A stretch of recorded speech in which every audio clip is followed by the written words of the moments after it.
especial d'una llegenda, si algú l'havia sentida i m'ho podria fer sentit en alguna ocasió. Sí. El meu avi ara tindria de 130 anys en amunt i ell havia viscut al barri de la Ribera i deia que de noi, com ell expressava, li havien explicat que al final del passeig al Born, on hi ha la porta, no la principal de Santa Maria, que allà hi ha una Immaculada dalt del dintell de la porta. Explicava que a ell li explicaven això, que feia molts anys que havia passat, ja pots contar l'època que deu ser. Van matar una dona i en el marit el van condemnar a mort, perquè la família de la dona deia en el nen, en el fill, li van fer ensenyar a dir que el papa talla colla mama. Aleshores, al baixar pel passeig al Born, al arribar davant de la porta de Santa Maria, diu que, esclar, allà ja el posava les voreres, on l'Eulàlia parlava que el anaven a matar, jo no sabia res de fusars ni coses d'aquestes. Aleshores, o sigui, que sembla que tinc una mica de lògica, no? Però esclar, el que ara veia no en té tanta. Al arribar davant de la porta es va parar, va dir si volia fer alguna pregària i ell va dir, demanar a la Mare de Déu que si ella que sabia que era innocent, que els digués que no el matessin, no? I normalment les Immaculades totes estan amb la vista al front o en l'aire, aquella Immaculada té el cap baixat, no? I aleshores, doncs aviam si això havia sentit a parlar algú, perquè inclús el famós figura de l'Església del Mar i això no hi he sentit mai allò. Però esclar, això és una cosa, una evidència, doncs, personal de jo no hi era, però el meu avi també... Nosaltres, però clar, saber, això sí, que li hagi passat de generació a generació i hagi explicat una mica aquesta història, no? Perquè ara que està d'aquest home. I sabem si va morir aquest home o...? No, va condemnar a mort, no. Però és que segur que el senyor...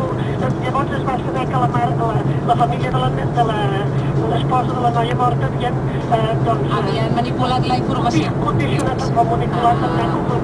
Però jo era molt petita que el meu avi deia, que anem esgarrifant. A veure si alguna persona també li han explicat aquesta història, a veure què podem treure. Perquè és una cosa que clar, t'imagines una cosa també... Home, sí, seria molt gros. És molt gros. Però també, per altra banda, ell no era una persona que fos una persona normal i qualsevol que tracta de sacristia. Per tant... Doncs escolta, Laia, a veure què... Sí. A veure què diuen els oients i si algú coneix aquesta història i d'alguna manera doncs ens pot acabar d'il·lustrar. Et sembla bé? Moltes gràcies. Vinga, Laia, una abraçada. Que vagi bé, adéu. Tenim una trucada a l'Espada des de Raül de Cardedeu. Bona tarda. Hola, bona tarda. Hola, Raül.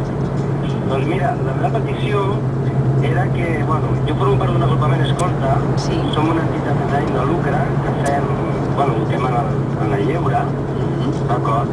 I, bueno, doncs, necessitem material de cuina, però tamany important, per poder anar-nos de campaments. Parlo d'olles, plats, coses d'aquestes, no? Que, bueno, però no tenir peles pròpies. Clar, fer una crida popular. Costa una mica, sí, jo, bueno, està buscant i tal. Seria una crida més aviat per empreses o per particulars que vulguin fer una mica de reciclatge dels seus estris de cuina.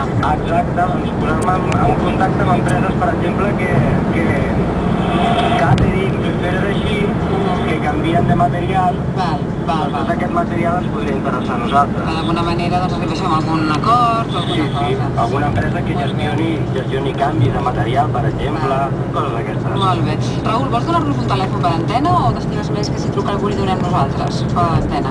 Bueno, tu per antena, així vinga, i més possibilitats. Exacte, digues.